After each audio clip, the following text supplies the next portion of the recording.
There. So today I want to talk to you about leaning into the resistance. Doesn't that sound like such a fun topic? Lean into the resistance so that you may live your soul elevated life. But Tuan, what does resistance have to do with anything? I saw this. Look, this matches my shirt. Isn't this a beautiful lotus? One of the petals even pulled off, but check it out. Isn't that beautiful? So talking about leaning into the resistance, like for a while I was really avoiding running on the treadmill because who likes running on the treadmill? I don't. And so my sister said, that thing that you've been resisting, you might want to try it out because I think that's the secret to you losing your gut. And it worked really well. Another thing I was resisting was taking an ice bath. And when I did that, that was a life-altering experience. What are some other things I resist? The running is a big one. Sometimes I would resist exercise or making good decisions, like eating candy or sweets or something. Sometimes it's not getting enough sleep. Sometimes it's a conversation I'm having and I really, really disagree with the person. I feel this resistance and I start complaining and I start criticizing that person in my head. And usually that advice in that form of criticism is, yeah, you guessed it, should be directed back to yourself. The world is your mirror. So when you have a complaint about something or someone drives you crazy and you like to hand this person some advice, what advice would you like to take? Because that's the very advice you need to hear. Take it for what it is. Just take that advice and say, yes, it applies to my life. That advice that I just dished out, you dish it, you can take it. I have a funny story to share with you. So at work, I changed my position so I sit next to this break room door.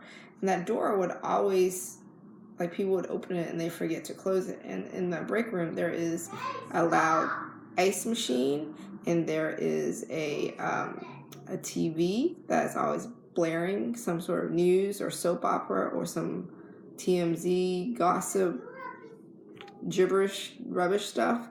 And so I'm always closing the door. And I would say, can you please close the door? And then there was one point where I used to not sit there. Someone else sat there and she would put a sign in the door saying, please close the door behind you.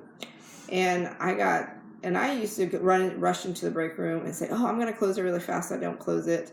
And then I would leave it open. And then when I leave, I would close it. And maybe that was like a 2-minute thing, or maybe I think it's going to be 30 seconds, but it's like 5 minutes or something.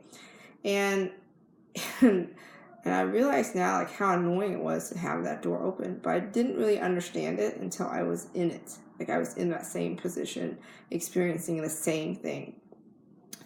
And it makes me think about how we see others. Sometimes we're like, well, I don't know why that person is so annoying. I don't know why that person drives me crazy, or I don't know why that person is the way they are. But if you grew up exactly the same way that person did, and you had the exact same circumstances, and you saw the world exactly the way that they saw it, and the world occurred to them exactly the way, like you would see exactly the world occur to them, you would be doing and responding and showing the exact same actions and traits and characteristics and decisions that person made. Did you get all that? That was a lot to take in. Because sometimes we complain. We complain about how we think someone should be better, how we think someone needs to strive harder, they need to be different. But if we were in their exact same shoes and we grew up in the exact same environment and we saw the world exactly the way that they saw it, we would be exactly the same way. So who are we to judge? Who are we to place judgment on someone, on their actions, their decisions, who they are, how do they decide to be, their way of thinking, the conversations they have, the meaning they give to things? Because if you were in their shoes and you grew up in the exact same circumstances and saw the world exactly the way you saw it, they saw it, you'd be exactly the same way.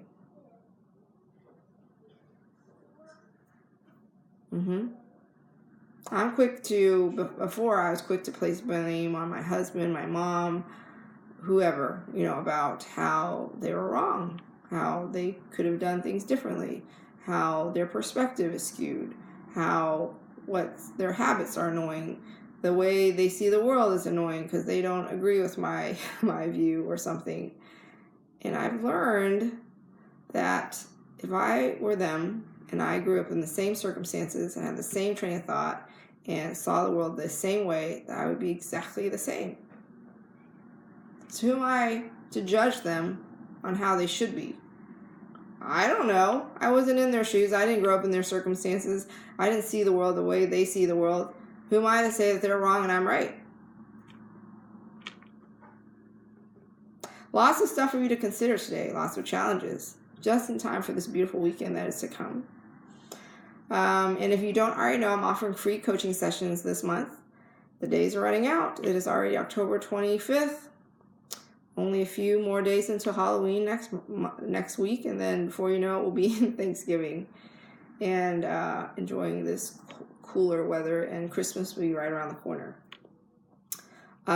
Check out my YouTube channel, Soul Elevated Life, or check out my website called soulelevatedlife.com. It's also in my bio link if you need to click on something. And check me out. See what my message is about. See if it resonates with you. And if it is, and you're looking for some transformation, to change some changes you'd like to make in your life, reach out to me and we can connect and see what we can do. Here's to you living a soul elevated life, and I will see you tomorrow.